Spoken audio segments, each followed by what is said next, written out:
Voilà, mesdames et messieurs, amis téléspectateurs, bienvenue dans cette belle et grande émission par excellence, Mbonda École, le magazine d'actualité. Oh, et puis ça veut vraiment information et surtout que vous êtes vraiment fidèles à l'habitude expose que il y a beaucoup de choses à rater. Vous savez, vous avez une information solo, la temps réel. Comme d'habitude, vous avez habitué à chaque semaine, vous avez toujours invité du journal, invité de la semaine, disons, avec la réalité aux Canakatia, République démocratique du Congo en particulier. Voilà. Le autre ami Mboka, un autre Mwata, vous avez vraiment acteur politique et défenseur, Valérie Sophie Tchango. Quand je dis Tchango, c'est que Valérie Tchango, l'idée de Sophie Tchango, dans le domaine surtout politique, économie, religion. Nous devons défendre Valérie Mboka, un autre Mwata. Alors, les autres années, on a un plateau. Tu as dit que déjà, moi, je connais que Ebele Awa, on a Luka Amona, ma figure emblématique, Otoyebaka, et c'est un peu de la politique, et c'est un peu libanda. Ma figure, c'est qu'il y a un quota. Mais ni autre qu'on s'attend de la combat retomber, ma figure, c'est qu'il y a un quota. Il faut toujours regarder la lamentation, la plaie, le grincement des dents, ou tout le cas, ce que ça peut faire évoluer la République démocratique du Congo. Beaucoup plus ont parlé Sylvie professeur Kinshasa, parce que Tchango en particulier, et Sylvie professeur Kinshasa, au moins en Boka, elle moi, tu as défendu ma valeur dans mais tu as aussi la Tchango, tant que Tchango, tu as fait la Kinshasa, et tu as ma valeur et Sika, patron Sika, encore rappelé Chatine Gobilambaka. Mais à part, on a vraiment aux animes. Tout le monde dit quand il y a un gouvernement professeur, tout a Sika Koti. Donc, il y a les couleurs à niveau, c'est le professeur, va Sika Bakoti. Mais, la même bateau Bakoti, Bana Tchango peut baser à Katia Bakoti. Mais Tchango, Tchango, depuis Ebanda, et contribuer à tout le cadre de gouvernement, mais c'est comme si dans les oubliés de développement. Pourquoi est-ce que les Zalaka est compétent sur l'acteur politique de Tchango? Ou bien les Zalaka, aux Zalaka Kolingala, entre Tchango Bango, la Bango, que Tchango est démission, que Tchango est meilleur le souci. Ou bien l'acteur de Tchango, la Bango, toujours, tout le monde va faire la discrétion. Ou bien que les Bango, ça va sortir, va valeur, ma famille, ma beauté, la Bango. Moi, bonne santé. Bonjour, les journalistes. On a profité, on a fait ça peu moté. On a quinoa soba landabiso sikasiko et plus particulièrement na bana Tchango.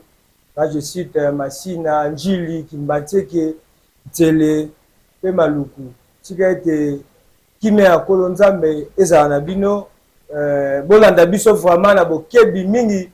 Na etali Tchango na biso mama lobeze belé parce que biso tozara na Tchango donc toza bana Tchango né grandi à Tchango Tchango né maman na biso Tchango né papa na biso yango to kotikalaka ata soki mokete sima pona ko défendre o etali ba valeur ya Tchango donc mutabota Tchango alite mais Tchango né sala ba Tchango ba sala Tchango bota biso ngai nde Tchango ya ngai ya bimano kasa pour Tchango yemo kasati te yazati azati Tchango za biso nyonso c'est vrai ça na ba kuluto ba ye biso na biso a travailler biso pe ba leki to ye tozo meka pe ko apporter moi implice na biso pour être Tchango na biso et que liboso merci donc moi travail vraiment besoin pour défendre ba valeur ya Tchango na total le Tchango ngo depuis to yebi Tchango soit déjà gouverneur avec professeur Zoye Tchango mandé sur le canal parce qu'il a vice-président assemblée provinciale entre autres mon amour quand Chibalabala.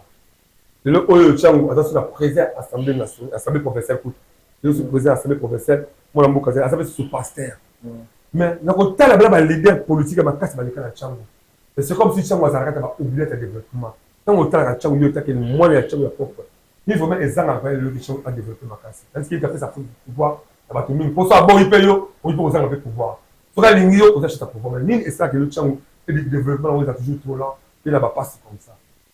Merci beaucoup de journalistes. Question n'a vraiment la grande envergure.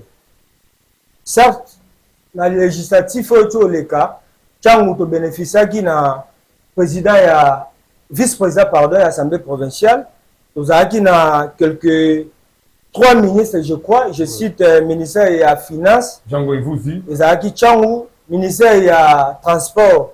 Nous avons Tchango. Et puis ministère et la énergie. Flavien Pouy. Voilà. Yom Tchango. Voilà. Mais dans le là, il faut être vrai.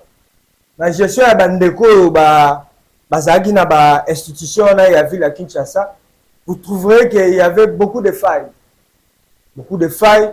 Biso Tchangu, ti lelo tozalaka na entrée moko, sortie moko. Ce qui est embouteillage est tellement monstrueux. Mon frère, ce que na ndeko azalaki na ambulance, donc beaucoup d'ailleurs au kufa.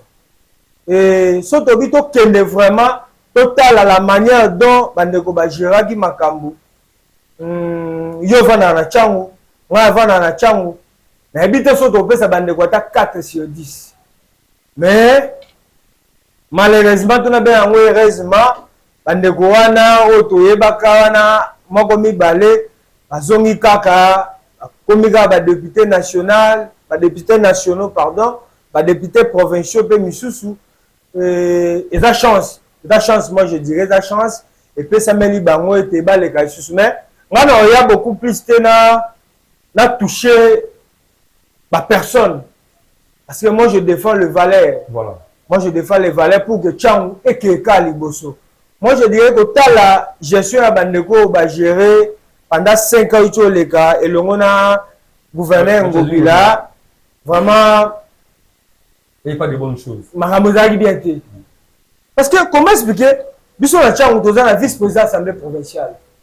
Tout a peu sous la souka basolo avec ça intérim. Bon, ça intérim wana et comme moi mambo belé vice-président de l'Assemblée provinciale. Tozana ministre des Finances à ville à Kinshasa. Tozana ministre de l'énergie. Tozana ministre des Transports. Tu sens vraiment que ça va ministère moi un peu clé quoi. Mais Tozana n'a pas problème. Yanzela, je sais pas ceux qui vraiment parce qu'ils t'ont plaider pour que parce que la personne Yanzela moko le roi et kufa déjà parce que la personne Yanzela moko ebima côté ya peto Congo kuna donc moi d'abord ko lingala mona ke wala ki muta bana kolumba asusa jonga bekatef mais attends tu vas sera li katine fisque et que ta manjil na koya wana malembe to moni bandeko basale le rota fait si je peux dire ainsi basale le de 5 ans esili Tchangu a bénéficié na route mon côté secondaire au ko aider et se désenclaver comme il marata na matete hein njili matete voilà toto bima m'appelle bimiki ngabwa to mona ngoti mais que ba baselo kamo ba boîte na zama njili que boîte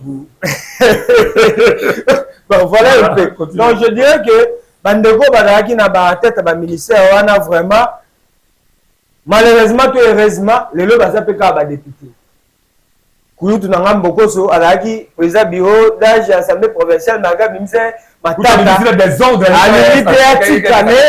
na éviter biso vraiment gestion ya mboka oyo. Comment expliquer mutu so azawana ozali pe président définitif te ozali président ya bureau d'âge on te demande de organiser élection pour que bureau vende.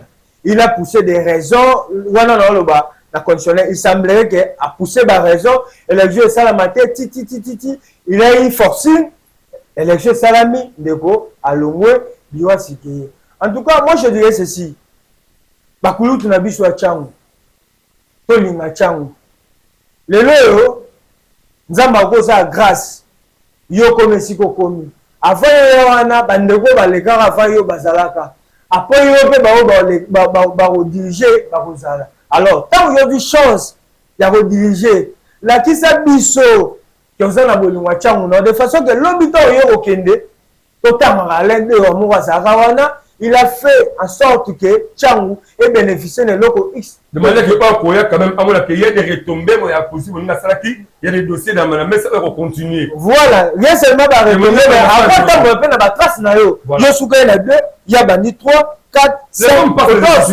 voilà koto suka wana de comme ça il y a 6 7 8 c'est comme ça ba dirigeant mboka. Mais au biso to mona donc 0 comme à 0 éternel recommencement était toujours bandela kaka toujours bandela kaka to bandela ngonga na osenga excusez yango na osenga na tata mokonza ville à Kinshasa asikaye acha vraiment aluka vraiment ba animateur ya malonga oyo ba ko accompagner na kati ya gouvernement provincial ya Kinshasa to la na ba sentiment ça ici comment le gouverneur Ngobila a dirigé.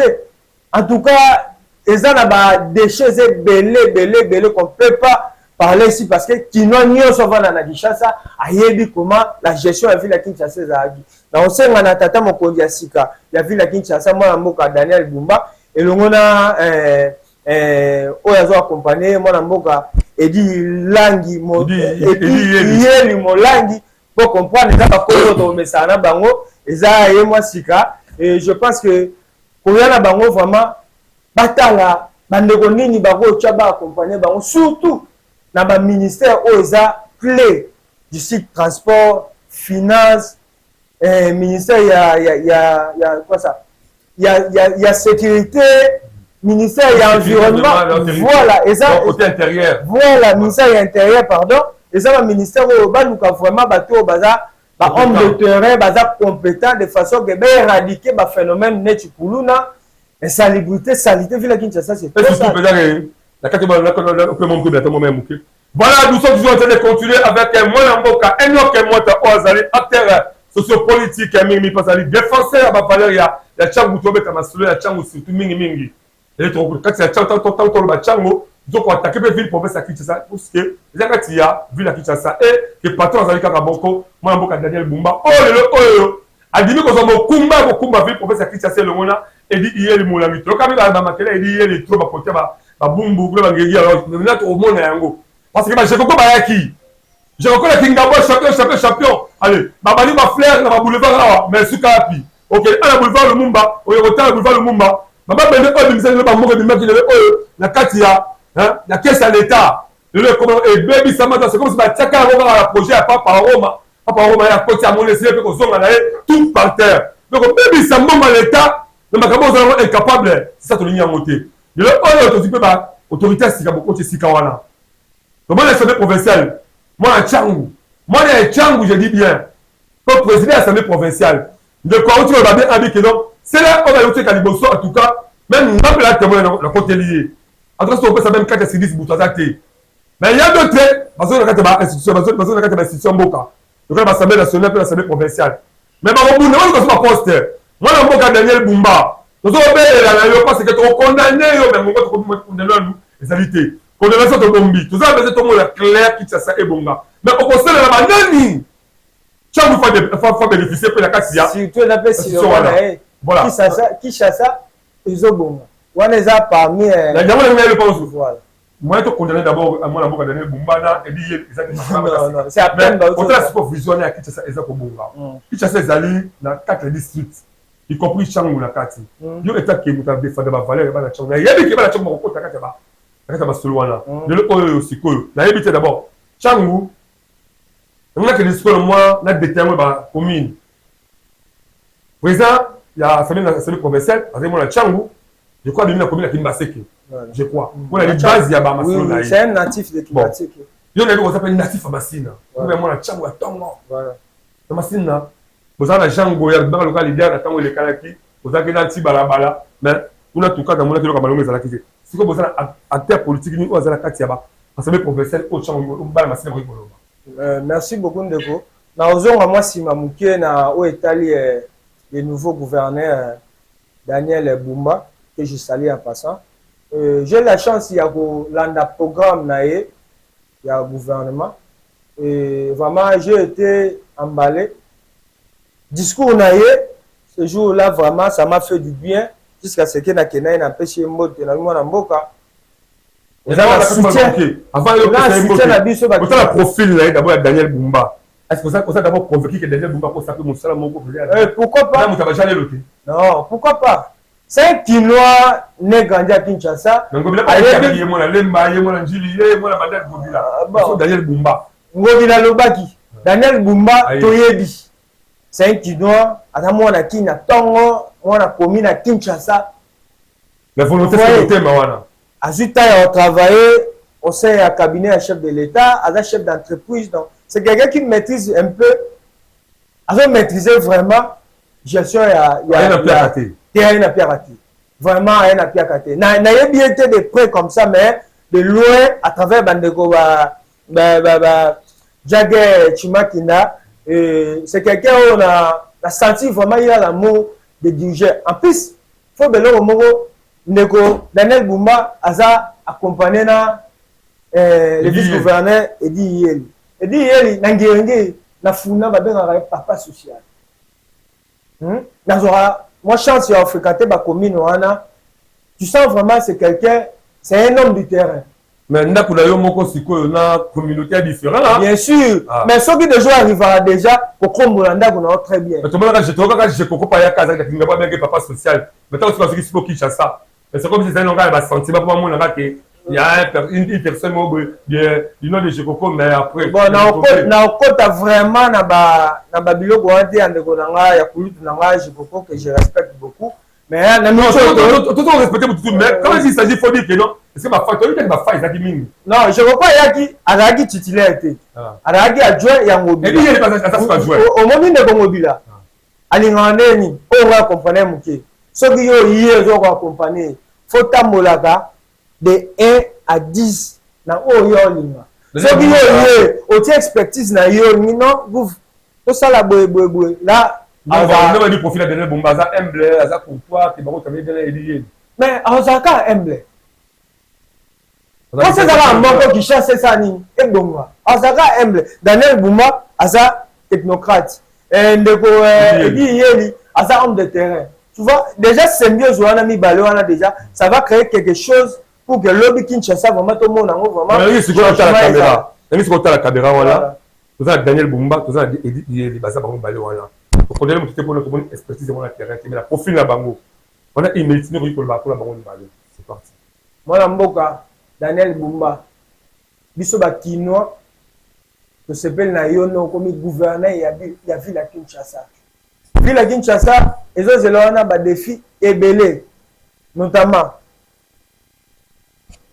salité eza trop na Kinshasa trop biso na masina so tellement parti à 17h 18h na so de Mouta Pascal au tali pour nos bureaux to na Kinshasa to un défi ya kuluna vous le savez bien oza vraiment na kino da dikando yo moebi to zela yo éradiquer phénomène yo ya kuluna malgré to dit que non oza ba compétence à pouvoir ça attribuer au retravailler en collaboration avec le gouvernement central donc insalubrité kuluna embouteillage so lité la biloko wana biso bakinois bonne la peau na yo to pesa o chance de façon que maintenant na yo eza toujours frustré très bien voilà les alibas conseil bon combat directif mo kito comme mboka un autre mois après si gouverneur avec professeur Kinshasa mais tu peux Elié il était bazana yeba travailler na symbiose voilà siko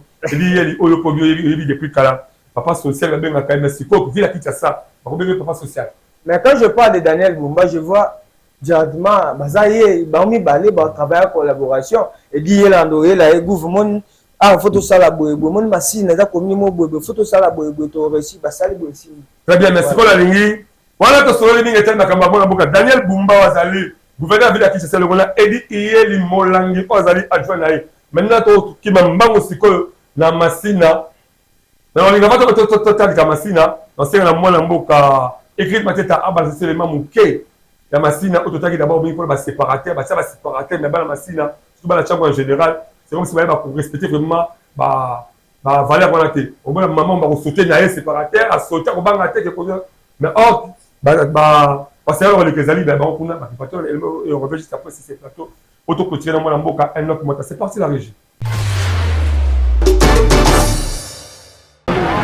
bakongole ebele bayebaka na bango ko respecter mibeko ya mboka te ata bakonzi ebele oyo bazali badécideur a na ville ya Kinshasa botunanga nini komona bango kutu batambolaka na bango sans unique moto kuta koloba na bango azalaka te mais eloko tokamwisa biso population ya masina ya Kimbantseke njili kokatisa na bango mingi na baséparateur oyo ezali kopesa pasi makasi botala awawa tozali na Pascal mama oyo bozali komona azali mokolo tala papa oyo azali kokima mbango tala kutu wana amati likolo toyebi te soki alinga sala kebo to asala iko Coca-Cola ngana yo toyebi te tango biso mbonda ekoto kitaki boyoka population ndenge balobaki na mikro na biso eza mabete eza avantage na biso moko mais bamituka mosusu ozoyayaka nde moko mabe oyo kolinga katisa bololo soki mutuka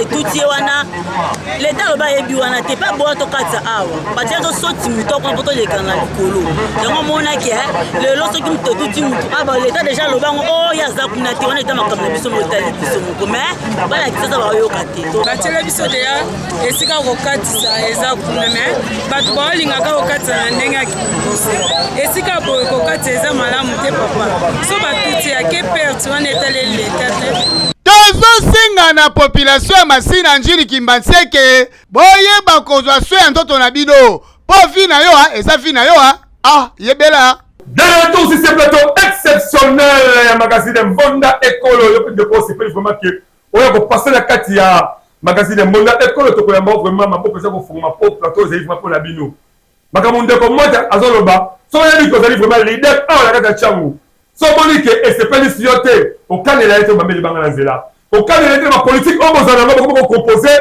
on est aux abana ngani on peut savoir la formation mais on peut préférer on la savoir que basiba ma chèque pour attaquer ba adversaire na yo té maman na mboka auto comme la gouvernement susu la mentalité est changée la mentalité comme on peut yango mais le autres a besoin de mentalité ya sika et comme de manière que mboka et que liboso moi mboka enough moi ta est-ce que pas na yo on tient l'élément là d'abord ça par rapport aussi à Katissa boulevard mais ok passerelle ezali la préfère pas ça bango ka sauter bon ozo banga ba passerelle ba banga ba séparateur quand ko kita la vitesse bomi pe ekei ba c'est comme si côté civilisme ezalité comportement na changu beaucoup plus na Masina si ko zali na yebité d'abord Masina l'idée ni na Masina oser ma casse celui qui ko sensibiliser ba na Masina pour pas qu'il y ait des bousses je dirais ceci otali d'habiter ni d'abord na Masina BBC à ma casse poser une fois province bana répondre dans la question liboso otali civisme je pense que ça va Masina te et ça qui tient mbimba mais non sur le civisme moi je vais condamner gouvernement provincial autour.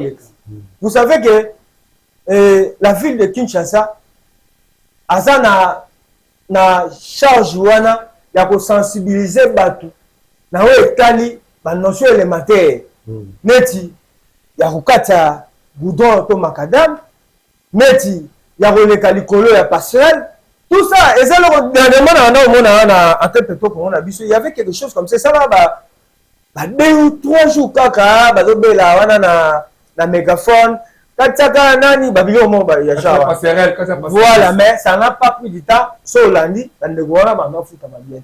Moi je dirais que eza moins komogo la gestion de la chose publique moins komogo ezali OK c'est simple o che équipe moboé olobi atake na bourgmestre ya Masina yozara na pembeni ya bureau ya commune ya Masina passerelle eza wana on a le droit de prendre nos frères 2 ou 3 bazaka wana basensibiliser bandeko ke to katisaka to mataka na ba séparateur parce que eza bon on a foutu bango parce que beaucoup de choses côté que ça c'est mbongo avec ton ata parler na yo pour la côté à qui pour to que pas quand même ça Afrique major l'état bon mais ça sera c'est tout rétrocession pour ton information la ville de Kinshasa a financé la gouverneur ya ville de Kinshasa pas bien rétrocession de soutien bon ouais ça a raison le financement aussi organisation interne de ça ngata ndako d'abord bourgmestre il y a Masina comme on est en c'était Joseph j'espère Hebanate nazana haine contre yete yo natif na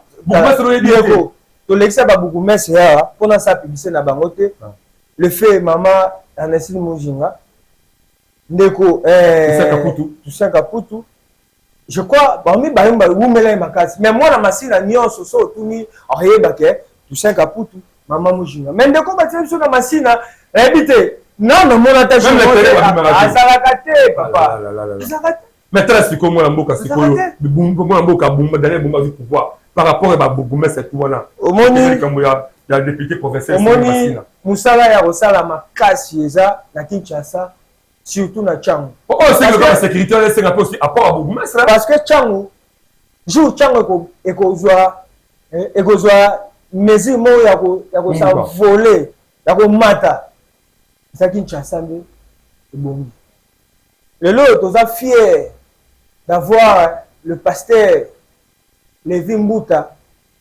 à la tête il y a l'Assemblée provinciale de la ville à Kinshasa. Bon, on dit, après quand on a il y a Badadi, mais on loue cette décision, il y a l'élu provincial à Bisso, l'élu, c'est d'une fils, il y a Tchang, moi, il y a Tango à la tête de l'Assemblée provinciale. Mais oui, moi, je lui jette des fleurs, futur mandat à lui, ticket de mandat, 5 ans, au Nyonso, et ça, il y a des fous qui pour la ville à Kinshasa, mais on a Tchang, on a tout. Tout ça, Tozala munoro kangate pona lobaete masina njili kimbateke maluku ntele 5000 ils ont mérité belé la ville à Kinshasa.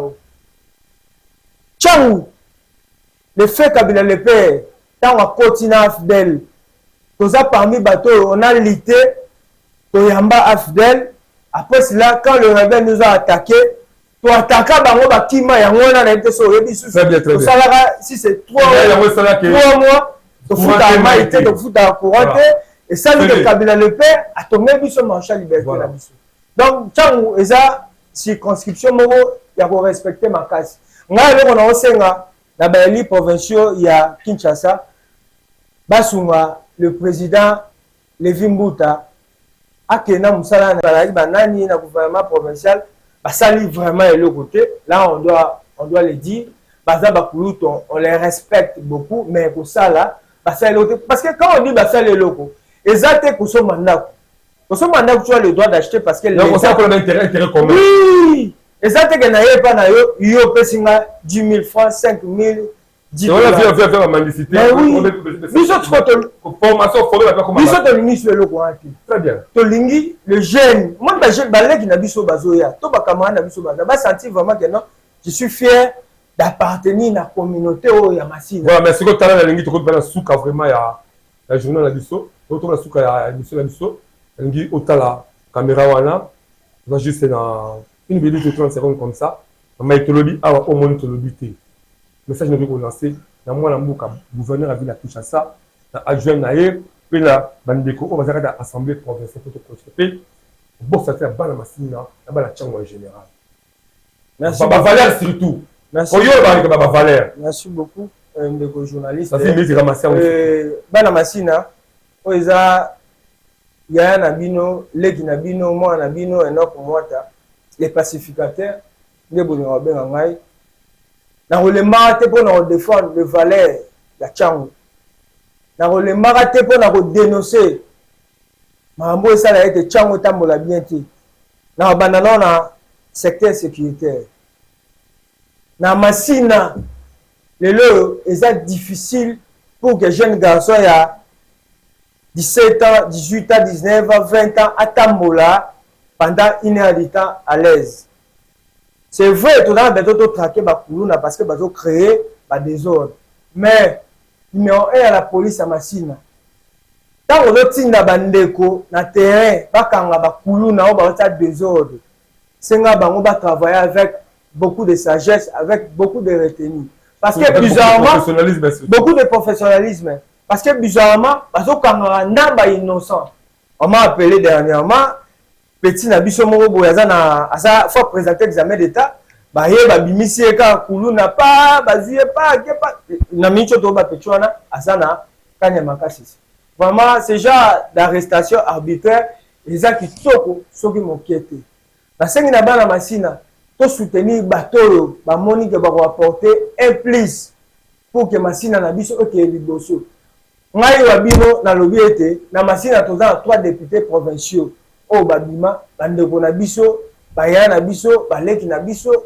Bref, tout soutenir ndeko na biso auto monique non azana ba idée ya malongwa pour na machine na biso. Moi je cite honorable Raphaël Kebongo azana ba idée ya malongwa pour que machine ait vraiment valeur na ngo ya machine o biso to ba ndeko bi que machine et bokola to bota bandeko belo biso oh peut-être tout monde na ba bandal na ba gombi. Parce que les antivaleurs au biso moto et barité comment to ko pesa machine so valeur balongwa babino bana bandal babimba na limité. Mais tout le monde a rappelé les leaders mingi pe au monde là c'est babandal, ya ba limité, ya ba lemba. Ba dans la succès ba qu'est-ce que les leaders nous la changwa. La table sur les leaders la changwa ça mieux placé le niveau à gouvernement mais impact qualité.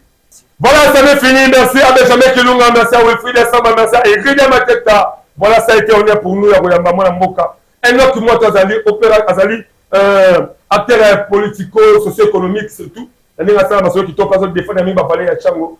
Donc, on a souka édition de mon collègue, donc la prochaine masse pour les sensibilités, mais vous continuez à s'abonner toujours à la chaîne YouTube, l'émission de mon école officielle. Je vous aime beaucoup plus, bye. Merci beaucoup.